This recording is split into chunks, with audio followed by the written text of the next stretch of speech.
Alright, so we've got a hell of an episode ahead of us, over an hour long, as we head into the biggest dungeon in the game. Before that, though, we need to get to it. So first spirit is the Dark Nut. Dark Nuts are reoccurring mini-bosses appearing throughout the Zelda series. This particular incarnation of Dark Nut, based on its design, is the one from Twilight Princess, hence the Twilight Princess stage we're playing on right now. Dark Nuts are essentially just big black knights that, you know, telegraph their moves quite obviously, so it kind of puts your swordplay and your reactions to the test when you fight them. For that reason, the enemies are getting quicker as we go on, and his defense is going down, because generally, as you fight with a Dark Nut, their armor will shed off, and they become quicker and harder to react to. And that is that. So yeah, heading north from the center, we get this very labyrinthian looking area, and with quite a lot of spirits all scattered about for me to grab at my leisure as well. Some annoying looking dead ends right there. Thanks for that.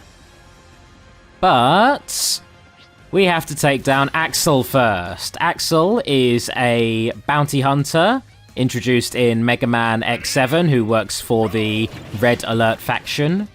Although, when the Red Alert faction turn on you, the Maverick Hunters, he essentially joins you. He turns on them and becomes a mainstay character for the rest of the Megaman.exe series. That said, he was introduced into it quite late. This is like quite far into a series where it was established that your protagonists were just X and Zero, so he had some boots to fill. I guess you'll have to ask a devout Mega Man fan whether or not he fit that role.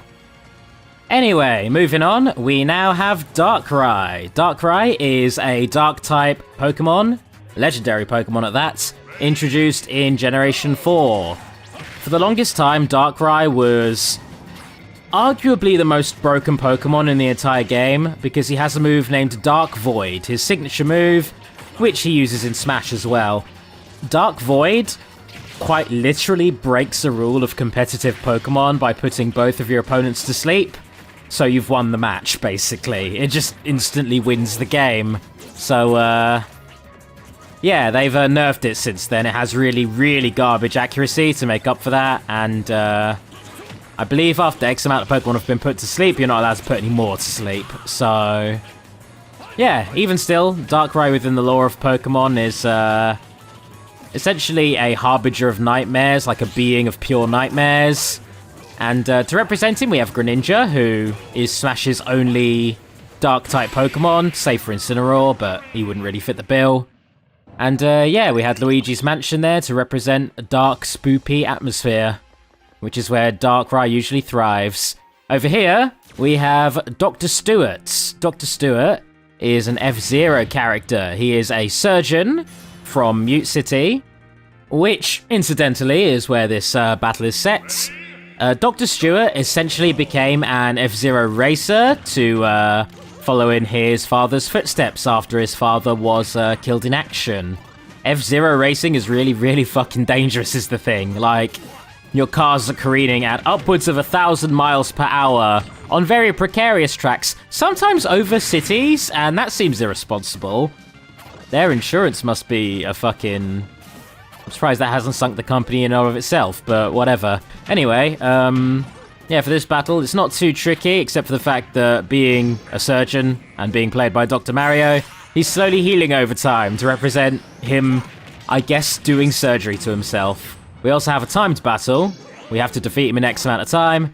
Otherwise, it's all over. You know, he's a racer, you gotta be fast. Thankfully, my double final smash ability proves to be ever broken, and gives me a relatively easy win there.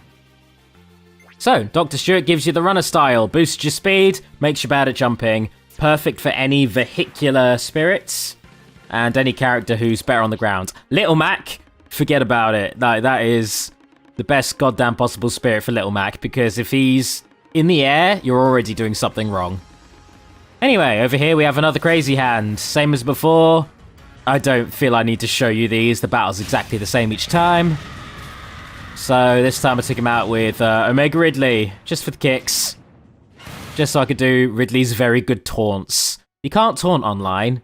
Most of the time I play online, so it's nice to embrace those.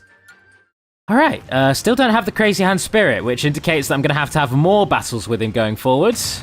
But we'll get to that when we get to that. So, over here we have a treasure chest. What is inside that? That would be a lot of spirit points. At this point, the spirit points are kind of worthless to me because I can grind those very easily with the DLC spirits. Just fight Gruntilda over and over. Anyway, here you have Amy Rose. Amy Rose was introduced in Sonic CD as Sonic's stalker fan. And yeah, she's basically become a mainstay of the Sonic series. She functions as a less fast version of Sonic with a hammer. And no spatial awareness, apparently, because that was an easy win right there for a 3-star spirit. Thank you, game. Thank you, AI. Here we have Pandora. Pandora is a very glamorous antagonist, or a glamtagonist, of Kid Icarus Uprising. Hence why we have Wendy, the most glamorous of the Koopa kids, playing her. And this is one of the few battles where you have an ally, Dark Pit. The reason for that is that in the Pandora battle in Uprising, Dark Pit is created, but is not loyal to her, and does team up with you in order to take her down. So, here we have Tyranitar, evolved form of Larvitar and Pupitar. Tyranitar is a rock and dark type Pokemon, a pseudo-legendary, introduced in Generation 2, and very much based on Godzilla, just visually, 100%, so yeah. The stage there, by the by, the big sandy stage, represents Tyranitar's sand-based abilities, i.e. Sand Rush and Sandstream. The latter of which just creates a big goddamn sandstorm anytime Tyranitar appears. Makes him very, very useful for competitive play. And still talking about Tyranitar. Hello, 4 more spirits. Have no idea which one to go through first, so let's go left to right. Here we have the Judge. Judge is Mr. Game & Watch's side B, in which he hits you with a hammer and pulls a number from 1 to 10, all numbers having different effects. Number 1 does a shitload of damage to you and no damage to the person you hammered. 2 to 8 have varying elemental abilities. 7 actually heals you. 7's very good. 9 is an instant kill. And this battle just has a shitload of Game & Watches fishing for a 9 and trying to get an instant kill on you, even from 0%. So, yeah, try and avoid... Fucking hell. Try and avoid the fucking 9s, as numerous as they may be for this one. Yeah, just avoid getting caught up in flurries of hammers. The actual Game & Watch game Judge was a lot more simple. Essentially, you and your opponent, so to speak, would be facing off against each other. They'd pull up the flag, and if your number is higher than your opponent's, then you hit them before they dodge. If theirs is higher than yours, you dodge before they hit you. And if you have the same number, you hit them before they hit you. Quite a fun, like, Twitch reflexes thinking game. But, not the kind of game I'm even remotely good at, so yeah. Anyway, that was all for a treasure chest. Better be worth it. Diskin! Oh, okay. Well, we can already get you on the spirit board, so we'll explore you later. Here, another spirit that I've accidentally made, not realizing it was in this campaign. We have the frog and the snake, the alternate forms of the Prince of Sable, or Sable, don't know how to say it, from The Frog for Whom the Bell Tolls, the Game Boy game, which I'm pretty sure wasn't released in, you know, the West. To represent it being a Game Boy game, once again, we have this Game Boy style stage, kind of like we did with the Prince Richard battle. And yeah, the difference here is that you have Greninja being the frog, and wait, who's the frog and who's the snake? I guess K. Rool is the frog because he's bulkier, and Greninja is the snake because he's skinnier? I'm not sure which one's meant to be which. It doesn't really matter that much. I got them both anyway. So, up here... God, do I just... Yeah, I'm just going to do this one first. We have Pyoro T. Pyoro is the main protagonist of the Game Within a Game in the WarioWare series. Wario's whole minigame creating empire was founded on the success of the game Pyoro T, and In most WarioWare games, upon beating them or 100%ing them, you actually get to play it. And it's a very, very simple game where you play as a little burb, you walk from left to right, and you have to eat a bunch of seeds that are falling from the sky, some of which will explode if they make contact with the ground, hence the Deku seeds. A little bit like Space Invaders, actually, when I think about it. It's kind of like a very saccharine, cartoony Space Invaders. So, over here, we have Vince. Vince is the teacher of the DS game Art Academy. I looked into this game for the purposes of research, and you know what? It doesn't fool around. It is what it is. It quite literally is a tool to teach you art. It talks you through how to paint an image step by step in a very Bob Ross-esque fashion, but you can actually watch it at your own pace or draw at your own pace. Yeah, it's the kind of game that I would actually kind of love to watch an LP of, like someone actually making the artworks as presented in the game, because, yeah, just a very, very unique product, and not something you'd expect from Nintendo. You know, they're very conventional game-centric, so yeah. Anyway, Vince is being played by the Mii Fighter. The Inkling uses paint to represent a painter. And the stage is PictoChat, which is another art-based DS application. Granted, it's one that wasn't focused on the actual artwork, more on the messaging, but people made art out of it. Or you could just, you know, shitpost with it and just do all of the memes on it. That's what most people used it for. Anyway, as you saw earlier in this fight, Vince does also appear as an assist trophy. And he's probably one of the more broken ones, particularly in stamina matches, because there's nothing you can do about him. He just does residual damage to all other fighters. And this fucking tornado is really annoying me. I'm gonna get away from that. There we go. So yeah, Vince coming in is basically just damage tax. You have to take some damage and I'll deal with it. Alright, so, okay, this is the way out. So I do want to go and do those spirits on the left first. I got a little mixed up whether or not I had to progress up that way or check the other parts, and I'm glad I did. Here, we have Megaman.exe. This is the secondary protagonist of the Mega Man Battle Network series. Battle Network takes place in an alternate universe to the core Mega Man series. It's set at the same time period, the early 2000s, but instead of, you know, a bunch of roboticists having feuds with their robot masters, this is about a bunch of programs, like a bunch of web interface programs that are used by kids to fight viruses on the internet. So yeah, NetNavis is what they're called. The gameplay of Battle Network is very interesting, having you flip between the real world and then hacking into things in order to explore the internet as Megaman.exe. And yeah, within the actual battles of that game, when you are fighting viruses or other people's NetNavis, you can equip different chips to yourself in order to defeat enemies. Some of those chips include the sword chip, which gives Mega Man a sword, and the bomb chip. Hence why, of these three Mega Men that we fought in this battle, one of them had a sword, and this one just here, even though he immediately wasted it, did have a bomb. So yeah, this fight's actually pretty goddamn hard because these Mega Men really don't give you any quarter. They will take advantage of any opening you leave them, so it took me a couple of cracks to get this one down pat, which I could probably say the same for the Battle Network games because I am not very good at them, not at all. What I will say as well is the Electroplankton stage not only gets across the general look of cyberspace within the Battle Network series, but the yellow, orange, and red platforms look very much like the platforms you have to navigate around in Battle Network's battle system, so that is incredibly cool. Oh, here's the sword one. So we took down the normal one, then we took the bomb one, and here is the sword one. Got them mixed up there.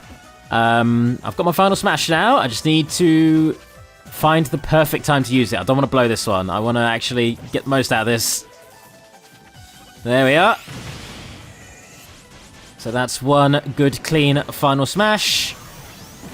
I feel like doing another one straight away isn't going to get me the kill, so to speak, so I want to rack up a little damage and then do it. 1, 2, come on. Just take that damage. Yeah, there we go, there we go. That's the key to using a final smash effectively. Don't just rush in and use it. Find your moment. And boom. Goodbye. Fuck, not quite. Goodbye. You ain't getting back from that one. No way. So long. All right, that is the trio of Megaman.exe. And up here...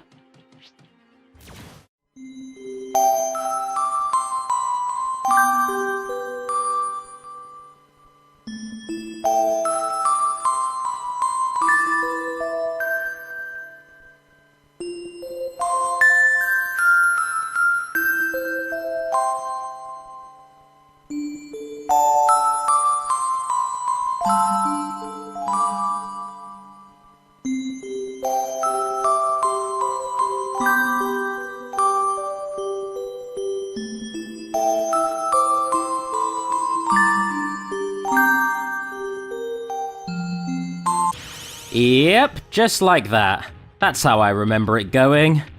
So, with that, it's now time for us to make our way towards the next dungeon with only one more spirit in our path. This spirit is Karate Joe. Karate Joe is the first character introduced in the Rhythm Heaven series.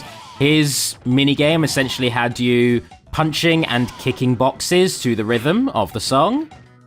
And, you know what? When I first went into this battle, I resolved to actually try attacking to the rhythm of the song playing. And then I was like, no, that's fucking incredibly hard to do. And so I just decided to go all out. That said, this particular stage has you battling on Suzaku Castle against a Ryu, which is the most, like, stereotypical, you know, karate environment, so it all works out. And the boxes spawning in were the boxes that he punches out. So... here we have the Mysterious Dimension, the biggest dungeon in the game. Here is why. It's essentially a quiz show. You have to go through this place testing your video game knowledge. It's asking here, which of these Pikmin can fly? Obviously it's the one with the wings. It starts easy, gets a little trickier as it goes on. So, yeah, that's the whole gimmick of this dungeon. You have to go through getting the correct answers in order to get to the end. If you do that, it's not actually that long. But I'm 100%ing this game for the sake of this LP, getting every single spirit. So I'm, in this video, going to get all the right answers. In the next video, I'm going to go back through and get all of the wrong answers as well. So yeah. Anyway, getting back on track, here we have the winged Pikmin. They are Pikmin with wings, as introduced in Pikmin 3. They also now serve as Olimar's recovery move in this game, because before... he essentially had to, like, use the Pikmin like a tether, just have them reach for the edge, and if you had no Pikmin, you were fucked. So, yeah, the recovery is much, much better in this game. The actual battle against these winged Pikmin isn't particularly hard. The biggest difficulty is, you know, taking them all out before the time runs out. But, as you can see, I even got to enjoy a little bit of skeet shooting there, so... the timer's not that strict. It's not particularly difficult to... hunt them all down and take them out. So, as you get correct answers, the path opens up for you. And this place is labyrinthian as hell, incredibly easy to get lost in, hence why I've already resolved that these next two videos are both just going to be focusing on this place. So, here we have Pooh. Pooh is the Prince of Dalam in the game Earthbound, or Mother 2. As far as the party members go, he's the last one who joins, and he is a very tanky PSI user. He can use most of the PSI moves in the game, that is to say both healing and defensive moves. His attack and defense are both pretty dang high. He's just a good all-rounder character.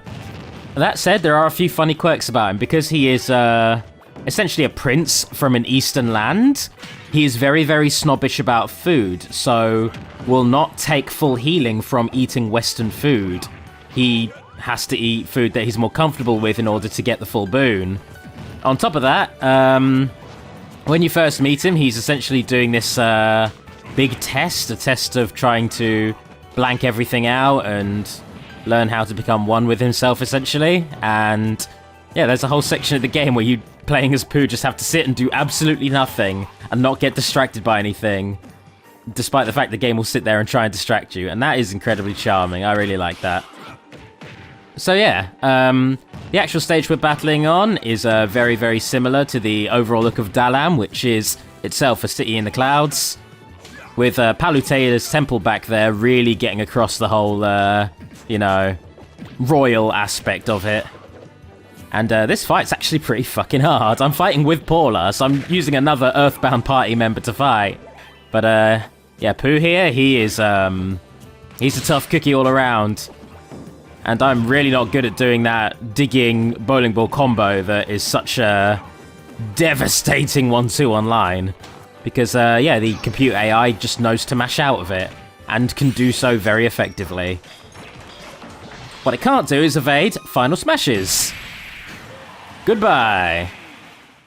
Alrighty, so, moving on across this amalgamation of different biomes. It looks like everything here has just been kind of mashed together from Destroyed Worlds, which, you know what, this actually kind of reminds me of Super Smash Bros. Brawl with the subspace bombs that would just tear apart bits of the world and mash them back together. Anyway, which of these sells furniture? You sell cards. Red sells furniture. Knockoff furniture at that. Red from Animal Crossing, if you go to his shop, will sell you knockoff items, essentially. That could be knockoff furniture and knockoff paintings. So, yeah. Now, apparently within the Animal Crossing communities, you know, there are, like, ways of checking Red's artworks to see if they are fake. But to that I say, who gives a fuck? I'm using it to decorate my house. Why does it matter? But I guess that's just my outlook on art in general. Like, fake paintings in general. I'm gonna put that shit on my wall and never think about it again. But that said, don't steal from starving artists. That's not okay. That shit sucks. So, moving over to this area, you'll notice that it's not actually forward progression, so there are a lot of branching paths in this area, making it even harder to navigate than previously mentioned. So yeah, kind of a tricky. That said, here we have the boss Gallagher. Here is a spirit that I did actually fuse together before and didn't need to, so my bad on that one.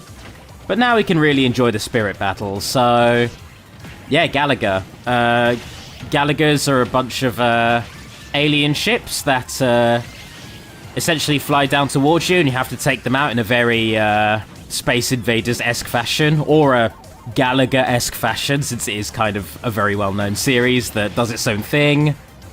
In fact, it was like the sequel to Namco's first big arcade hit, Galaxian, so yeah, this is like a foundational work for Namco being represented here.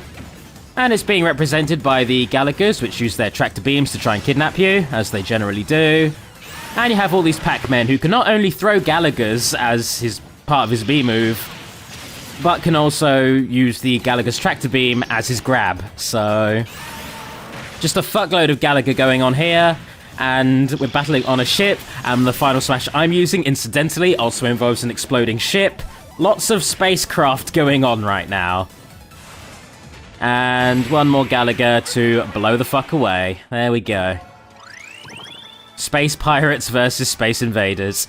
Over here, we have R.O.B, the Robotic Operating Buddy. R.O.B is a very interesting addition to the Smash cast because although he does cameo and appear in a bunch of different video games, he's not a video game character. R.O.B's an actual robot, an incredibly simple robot that fits one function, playing very specific NES games with you. But yeah, he is an actual robot, a very simple robot created as a peripheral for the NES or the Famicom. Obviously, R.O.B in Smash is a little more dexterous than the real counterpart, which moves at approximately 0.0001 miles per hour with any of its movements. But, yeah, no, R.O.B appears here in Smash as a weird character, a heavy character, but one with a lot of very floaty moves and a lot of projectiles, so yeah, very, very similar in archetype to King K. Rool, arguably even more annoying than K. Rool. Anyway, R.O.B's biggest role was actually in Super Smash Bros. Brawl, but we will get into that later, because there will be things to say about that later. Anyway, robot versus robot, or EXE program versus robot, there we go. That is our robotic operating buddy.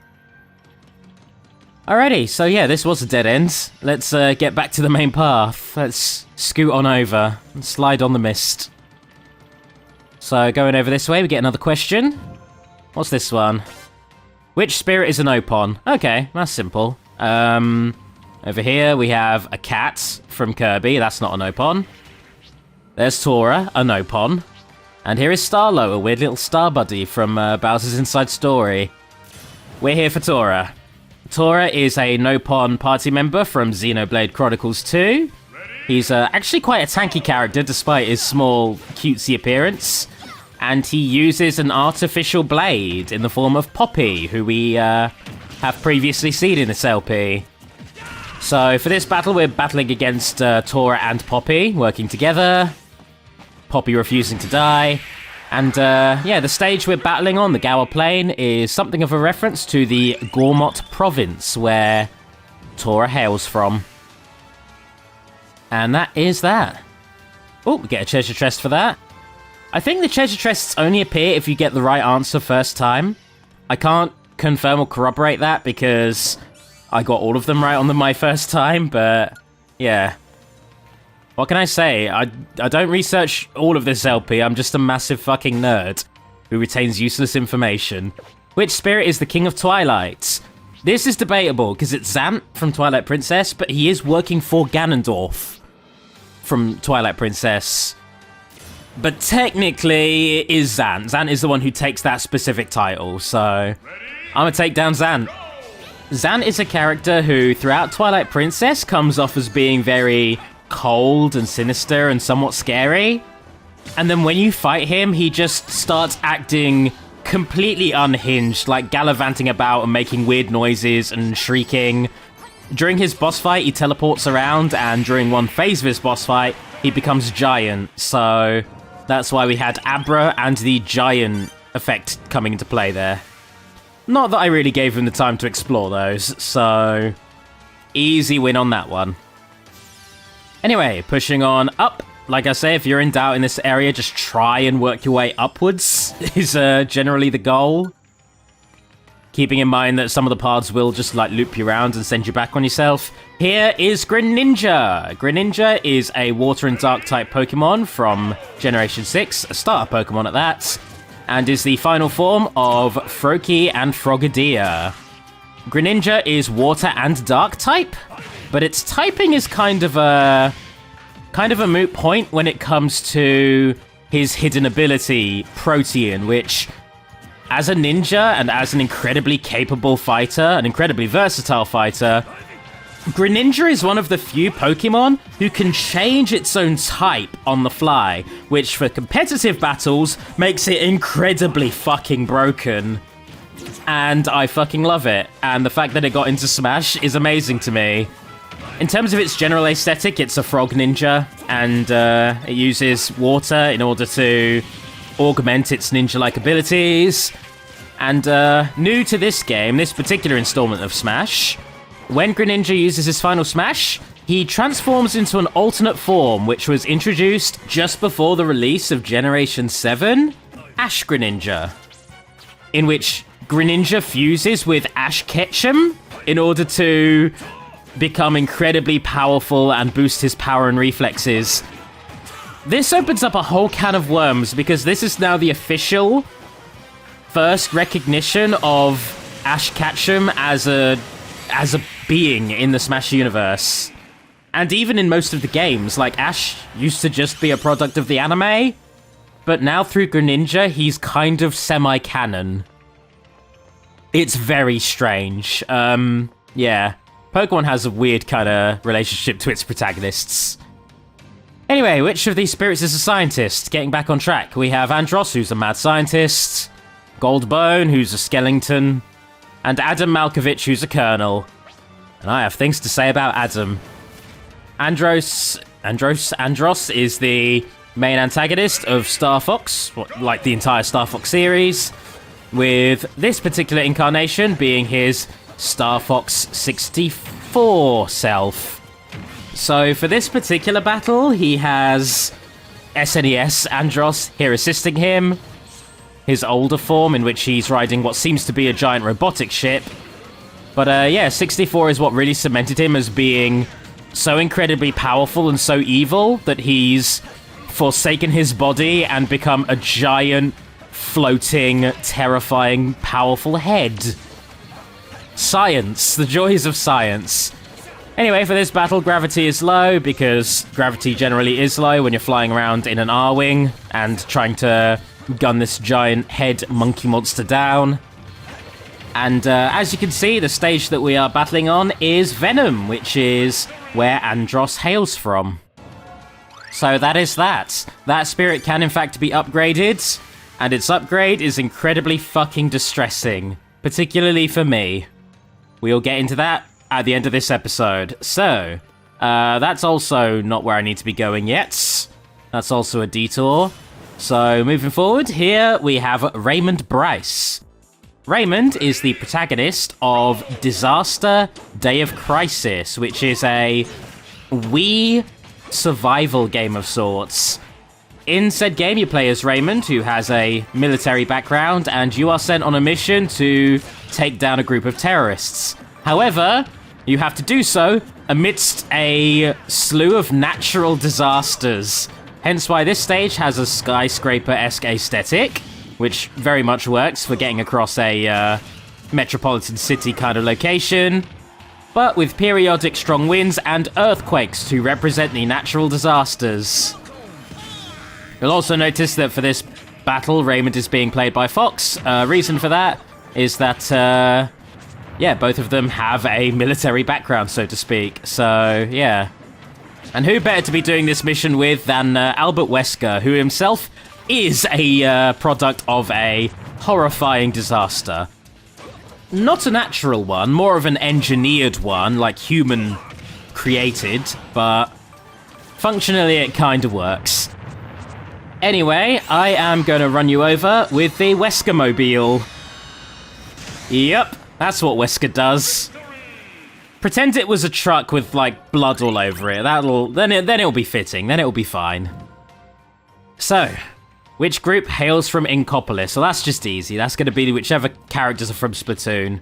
Not those three from Hogan's Alley. Not those two. Yeah, those ones. Yeah, those two. And not the Kirby sisters either. Off the Hook. So, serving as spiritual successors to the Squid Sisters, Callie and Marie from the first game, Off the Hook are another duo of divas. This time with an Inkling and an Octoling, Pearl and Marina. So, kind of clarifying that there's less racial divide in the second game, which is nice. So, yeah, the two of them are essentially another duo of performers, although their music is a lot more... How do I describe this? It's more gangster, I guess? Like, Pearl is a rapper and Marina is a DJ, and their music is generally way more aggressive and less poppy than Callie and Mary's was, so... Yeah, no, it definitely works for helping give Splatoon 2 its own distinct identity. What the fuck was that, David? What the ever-loving fuck was that? How did you fuck that up so bad?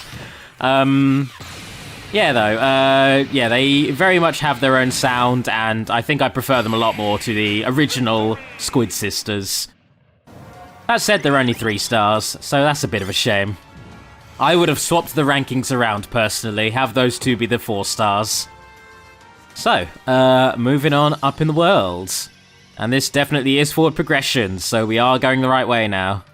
Over here, we have a treasure chest containing some snacks. Very good. Over here. Which of these spirits is Crom's younger sister? Okay, that's Ike's younger sister. Missed. There's Lisa, who is Crom's younger sister. We'll quickly check the others before we battle her. Alincia, Princess, and Lise is Corin's younger sister. Wow, you really need, like, fairly in-depth Fire Emblem knowledge to get that right. It's amazing how much this whole dungeon kind of tests your gaming knowledge. It works very well for this LP, in which I have to sit down and research every goddamn thing.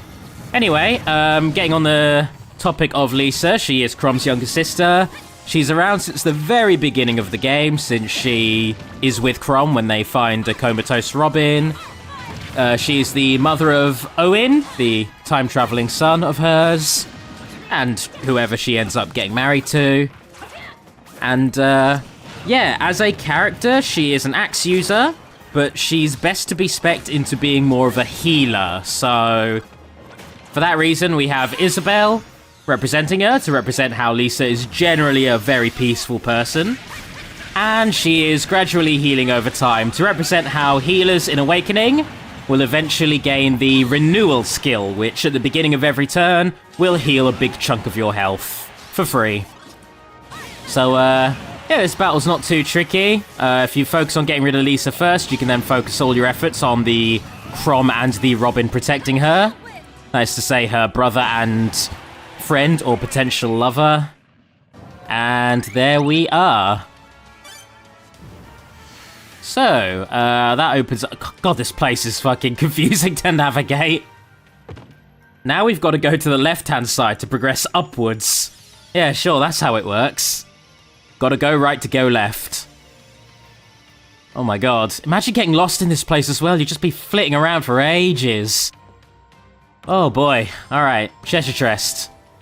Lots of spirit points, again. Kinda redundant now. And Ike.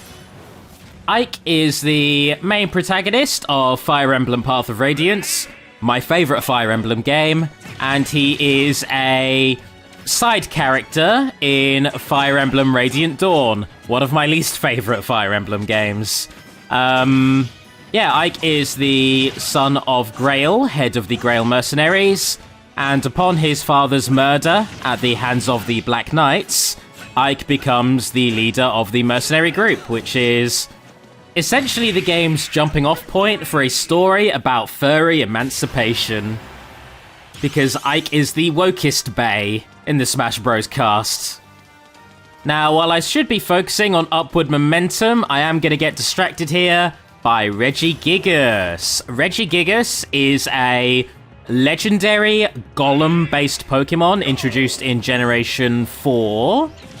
And, it is a Pokemon of such immense continent-shifting strength that it had to be sealed away by the very humans who created it, with the other Regis, Regirock, Regice, and Registeel, serving as guardians, protecting it from being awoken once again.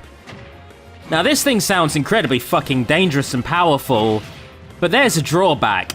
If you actually want to use Regigigas in battle, because it's been sealed away for generations, it takes 5 turns to actually reach its maximum power and capability. And no self-respecting Pokemon trainer will leave a Regigigas unkilled for more than 5 turns.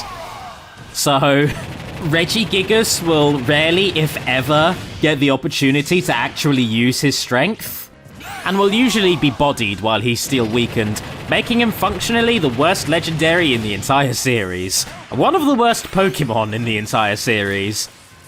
It's quite sad, I have to say. He really does have the worst ability in the entire game. Save for, like, Truant? No, even Truant's better. So, yeah, no, Regigigas is a fucking waste of a Pokemon.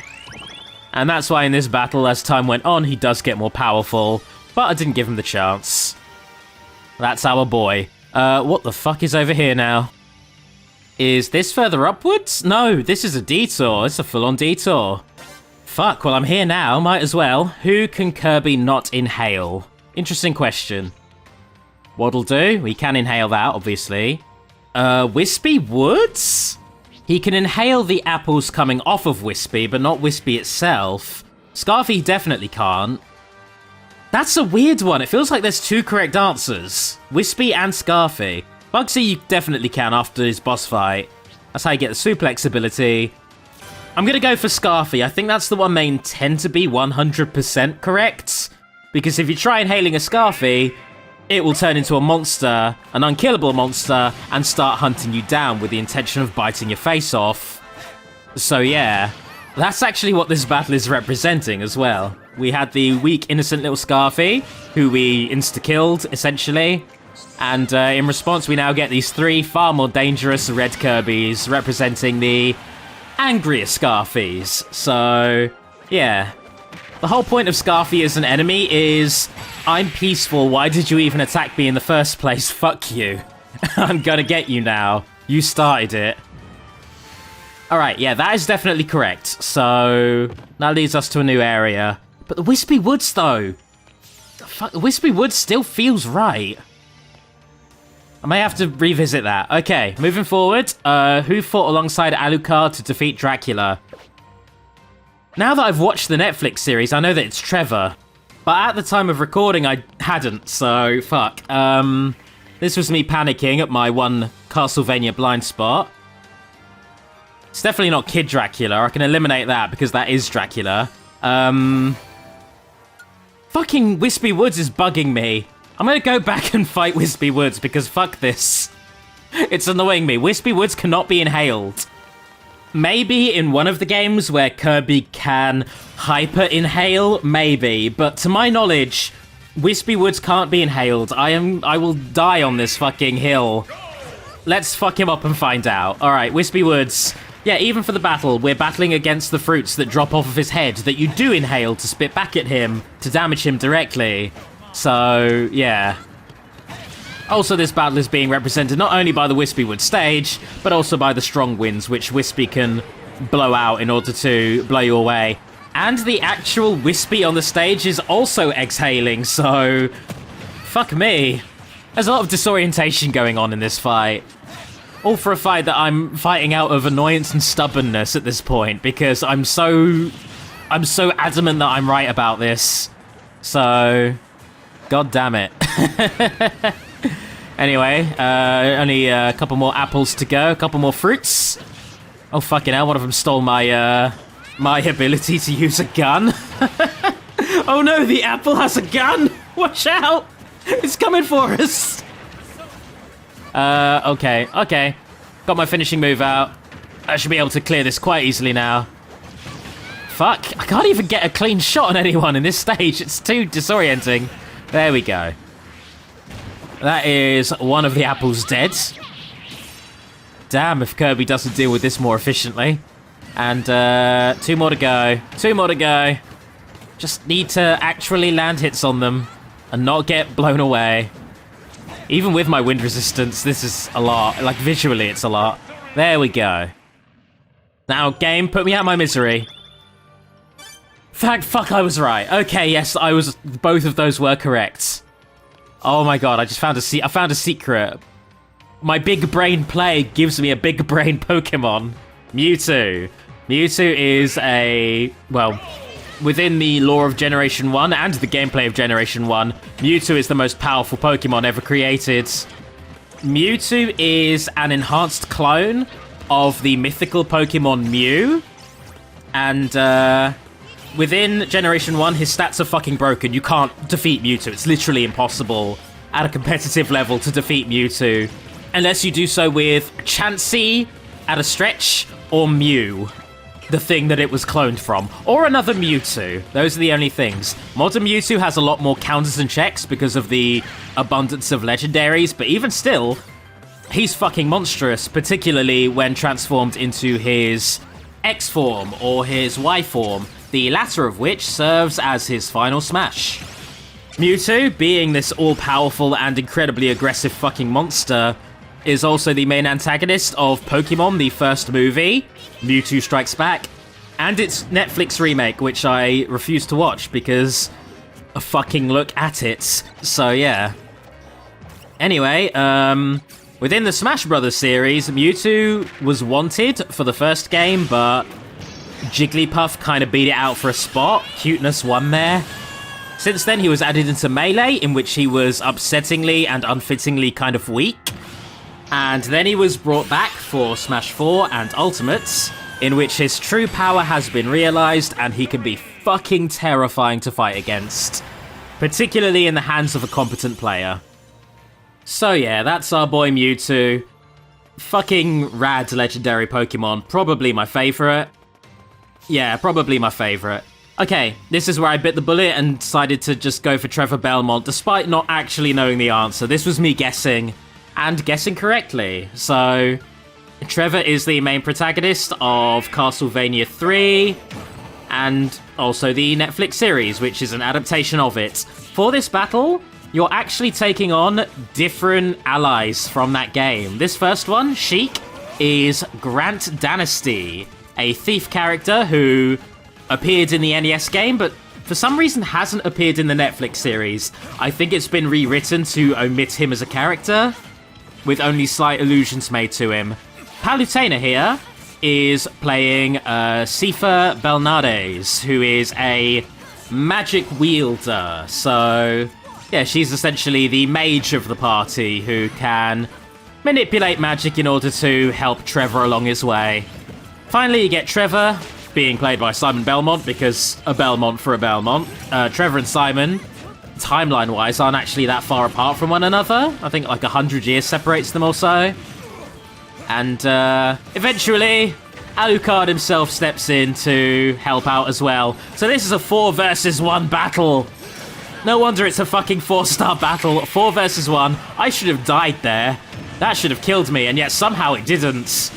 And somehow somehow Grant died there. So, yeah, you'll notice that throughout this battle, I've actually equipped a spirit that heals me anytime I take out an enemy, because I fucking definitely would lose this if I didn't have that equipped.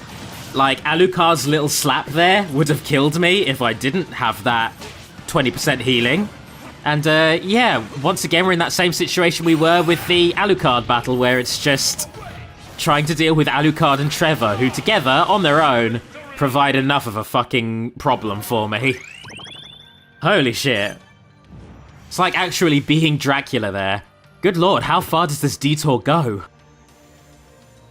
It just keeps happening. I had to edit out a toilet break there. Like, holy shit. Alright, so, here we have a treasure chest containing some spirit points. Thank you very much. And here is Risky Boots. Risky Boots is a very, very sassy pirate appearing as a reoccurring antagonist, or at least a rival, in the Shantae series. And in the few instances you fight her, she'll generally start the fight by hitting you with a volley of cannonballs. So for that reason, throughout this fight, bombs will start raining from the sky, and that makes it one of those crapshoot fights where you either win very hard or you lose very hard. Kind of a 50-50 chance, and there we go. That is that. That is Risky Boots. And one more spirit over here on the pirate ship, of course. It's Captain K. Rool, or King K. Rool, to use his actual title. So, King K. Rool is the main antagonist of the Donkey Kong Country series and of Donkey Kong 64. After which, he just kind of disappeared as a character, and they just kind of stopped using him, which made, you know, all the ambition of having a Donkey Kong villain in Smash kind of fade away. So when King K. Rool was announced for Smash Ultimate, everyone went fucking ballistic. And there was a really funny statement from the Rare developer who actually created the character. They went on record as saying, if I'd known that K. Rool would have gotten into a game as prestigious as Super Smash Bros., I would have spent more than 5 minutes coming up with his name, which ostensibly is just King Cruel. So yeah. That statement is incredibly endearing to me, and I kind of love that. And I'm so happy that K. Rool got into Smash. Even though he's a fucker to fight, they actually like recreate the feeling of battling him in his boss fights. Coming back over this way, I do decide to take the other detour, because why the fuck not at this point? I've detoured enough. So, what have we got over here? We have Crystal. Crystal is a Star Fox character introduced in Star Fox Adventures, which by proxy means that she was actually meant to be an original character, created for Dinosaur Planet, the rare game that never really got to become its own thing.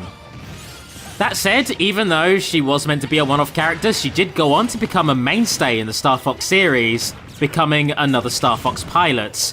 Although the crystal that appears here in Smash, with her magical staff, is very much the original crystal. That fight was way harder than the AI made it seem. The AI just kind of killed everyone there for me. Here is Wolf O'Donnell. Wolf is the leader of Star Wolf, a rival mercenary group who have made themselves enemies of Star Fox, despite the fact that they can and have worked together should the end justify the means. And Wolf evidently has a massive fucking history with Fox. It's never really delved into that much, but the two of them seem to fucking hate each other, so yeah. Maybe the whole hiring the guy who murdered your father thing might be it, or who knows, maybe the animosity started before then. Or maybe it's just professional. Rival mercenary groups, you gotta stay at each other's throats, essentially. Either way, Wolf appears in the Smash series as a slower, heavier, but far more powerful version of Fox or Falco. Less potential for combos, but more potential for strong, decisive kills. So yeah. Wolf players are very hit or miss. They're either terrible or they're fucking destructive as all hell. Anyway, finally, let's get back on track. Here is a Meta Knight. Meta Knight is a very enigmatic figure from the Kirby series. He has fallen into both heroic and villainous roles throughout the series, usually trying to act with Popstar's best interests in mind, but sometimes he gets a little bit fashy about it, so yeah. Anyway, this fight went on for fucking ever because I gave my spirit the wrong training. I gave Dynablade the Big B style, so I was stuck here for like 5 goddamn minutes, hence the need to cut it down. Anyway, underneath that mask, Meta Knight looks just like Kirby. Evidently, they're of the same race, which poses so many goddamn questions, which I don't think will ever be answered. Here, we have Link, not the original hero chronologically, but as far as the series is concerned, the original hero of the Triforce. So, yeah, the original Legend of Zelda had you going through a very generic fantasy adventure, traveling the land, slaying monsters, rescuing the princess, all that malarkey. So, yeah, this stage has you playing on the Find Me stage, which itself poses itself as a standard fantasy adventure, with a damsel in distress that needs rescuing. I swear to fucking god, I do have other Miis on my Switch. It just keeps reverting to the Hitler. Check episode 20 if you would like context for that. Anyways, this is a pretty standard fight, back and forth. The major stipulation of this fight is that this young Link that I'm fighting against, who is forced to wear red, even though green would have been more fitting, is that his final smash raises very quickly, and he's very prone to attacking you with it. The reason for that is that young Link's final smash has him beat the shit out of you with the power of the Triforce, which is what you are collecting in the original Zelda. Fuck me, the AI is giving me so many wins today, so many undeserved wins. Here's Luigi. Look at this motherfucker. This absolute unit of a human being. This fucking Adonis amongst men. Luigi is, essentially a janky version of Mario in Smash. Like, he functions similarly to Mario, but all of his moves have weird hitboxes and strange effects attached to them. This is to represent how Luigi, at first, within the Mario series, was just a green Mario, but eventually kind of spawned into his own bizarre character with his own quirks. And, yeah, I beat him quite easily there on his mansion stage. Because nowadays, Luigi is more of a Ghostbuster than anything else, going around and sucking up booze with his vacuum cleaner. Which spirit is part of Bowser's army? Oh, back to questions. I haven't seen these in a while. Lakitu? Yes. Pidgeot? No. Pidgeot is from Mario Bros. 2. Bowser ain't even in that one, so Pidgeot is a member of Wart's army, if anything. Anyways, Lakitus and Spinies. First appearing in the original Super Mario Bros. Lakitus and Spinies are incredibly fucking irritating enemies. So, Lakitus float around in a cloud and they throw down Spinies. Basically unkillable enemies who totter around, so Lakitus by proxy force you to either do some platforming in order to reach them and take them out, or they force you to just run quickly through the stage so you don't have to deal with the invincible obstacles they're placing down. Absolutely annoying wankers. Lakitu has a weird history though, because they kind of stopped being enemies after a while and became full-on allies, because in Mario 64, one of the first 3D platformers, in order to get the concept of a 3D game having a camera across, Lakitu was your cameraman. You technically played as Lakitu and Mario in that game, with Mario doing the action and Lakitu controlling the camera. That is so charming and antiquated and would absolutely not need to be done for a modern video game. But I'm glad that they went to the effort. Baby steps into the world of 3D. Alright, so, pushing on, I believe we're near the end of this dungeon now, finally. After being distracted by a few too many detours. Here is some snacks. So, what's this final question? Which spirit created the subspace army and waged war? This is really fucking interesting, because this is calling back to the previous Super Smash Bros. Campaign mode, the Subspace Emissary from Brawl. There's the Ancient Minister, a primary antagonist from it, but not the major one. There is Medusa from Kid Icarus, so definitely not. Taboo. That's the one. That's the one who waged the war. Prophets from Bayonetta. Definitely not. Over here we have Dark Matter, Kirby antagonist, so the main antagonist of a different Sakurai video game. And the Master Giant, the main antagonist of Smash 4, or one of the forms of the major antagonist of 4. Taboo is the one. Taboo was the final boss of Super Smash Bros. 3, Brawl, and his boss fight was fucking disgusting. Like, he had one move where he would flare his wings out, and you had to do perfect spot dodges, perfect timing in order to dodge them. If you didn't, it was basically as powerful as being hit with a home run bat. You were dead from 0%. So, to represent that bullshit attack, this Bayonetta, who is playing Taboo, with the actual Taboo battle theme playing, periodically just does a fuckload of damage to you, and you can't do anything about it. So, kill her quickly before you die. That's the fight. And that fight took me so many fucking attempts. That was not easy.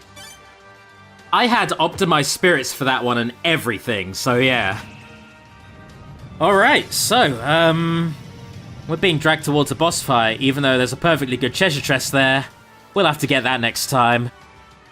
So, final boss of the Strange Dimension is the final boss of Kirby Superstar, of the Milky Way Wishes campaign, who starts off as this cute little jester, totally fucking betrays you and becomes all-powerful with the wish-granting abilities of the Galactic Nova. This is Marx, and yeah, Marx is one of the most iconic Kirby villains of all time, just because he's so out of left field. Like, there's a full-on cutscene where you go up to the Star Nova, about to wish to save the world, and then he steps the fuck in and ruins everything forever. So, yeah. Anyway, Marx has a whole bunch of incredibly fucked up and demented-looking attacks, and those pretty much translate one-to-one into Smash Bros. Ultimates. The one thing it didn't translate is that when he dies, he doesn't do an earphone-shattering, high-pitched shriek, which fucking destroys the ears of whoever's playing. So that's the one major difference. Otherwise, the fight's exactly the goddamn same, so yeah. Anyway, you'll notice that I'm actually fighting with Galactonite, who is the final boss of the very same campaign when Meta Knight runs through it. Because Meta Knight, when he gets to the Nova, in his campaign, doesn't have his wish stolen. He wishes to fight the most powerful fighter in the universe. And that's who I'm being, so... Yeah, this is just a clash between Milky Way Wish's final bosses, and that's awesome. And yeah, you'll notice that the music of this as well is a wonderful remix of the Mark's Battle theme, which fucking rules. Oh, God! Oh, that attack fucking upsets me to look at. I don't like that one. That one's not good at all. I didn't want to see that in 3D ever.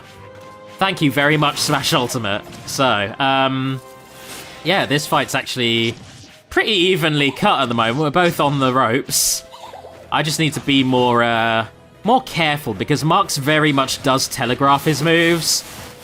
So you just have to learn what means what, and how to dodge what, and when he's going to start throwing Sword Blaze at you, or do that. Being swallowed up by that thing at this percent is an instant death, so can't be dealing with that. Just need to find my opportunities now. Get in there and slash when I can. So yeah, this for all intents and purposes is the final boss fight. Not the final boss fight, but the last one. The last major boss fight we're going to encounter in this game. And my thoughts on them are... Yeah, there were some very interesting picks. It's weird that you had Rathalos and Dracula, two third-party characters. Oh, there he goes. Got him. It's weird that you had those two third-party characters mixed in with the established Nintendo bosses, and that a random boss fight from Smash Bros. Brawl got in.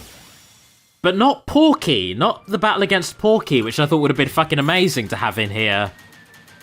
Yeah, just a strange selection of bosses.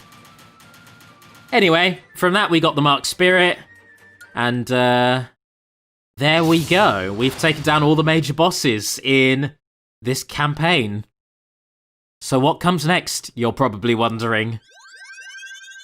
Well, there is still Darkon to deal with, you know?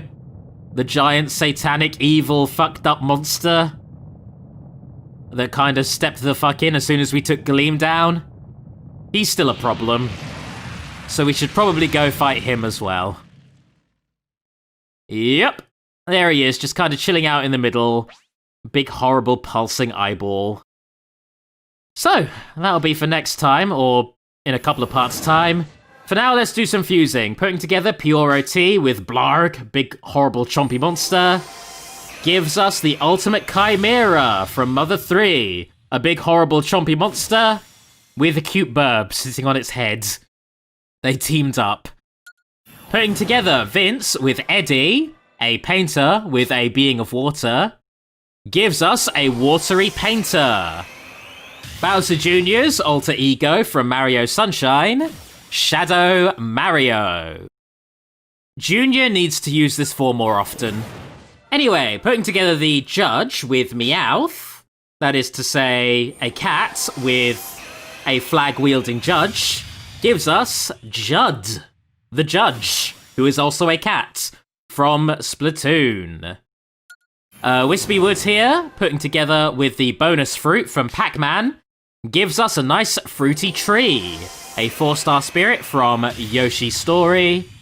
The Super Happy Tree, which also has a fucking fantastic ability attached to it.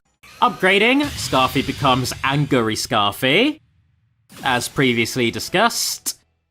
Upgrading Andros. This is true form from If You 100% Star Fox 64. Fucking disgusting. Don't like that. Don't like that at all. Upgrading Pandora. There we go, that's a bit nicer. Gives us the Amazon Pandora, her humanoid form, as a goddess of calamity. And upgrading Marks, obviously, gives us his monstrous true form. Let's go get some questions wrong.